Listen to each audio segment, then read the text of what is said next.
هل عمرك سألت نفسك ليه السلاحف ممكن تعيش أكتر من أي حيوان تاني تقريبا؟ في سلاحف عاشت أكتر من 150 سنة وفي حالات وصلت لأكتر من 180 سنة، يعني ممكن تعيش أطول من عمر إنسان كامل.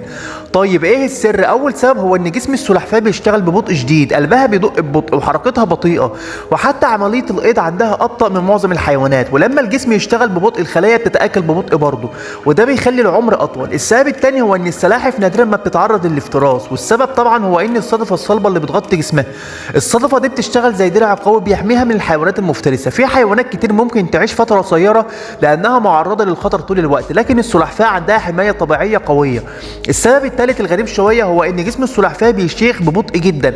بعض العلماء اكتشفوا إن خلايا السلاحف بتقاوم التلف بشكل أفضل من كتير من الحيوانات، وده بيخليها تفضل بصحة كويسة لفترة طويلة جدا. وفي سلحفاة مشهورة اسمها جوناثان اتولدت تقريبا سنة 1832 ولسه عايشة لحد دلوقتي، يعني شافت ملوك وحروب وتاريخ كامل قدامها. تخيل كده سلحفاة واحدة ممكن تعيش أطول من عدة أجيال من البشر. وفي النهاية السر الحقيقي لعمر السلاحف الطويل هو بطء حياتها زائد دراعها القوي زائد جسمها اللي بيشيخ ببطء. والسؤال بقى، لو كان عندك فرصة تعيش عمر طويل زي السلحفاة تحب تعيش كام سنة؟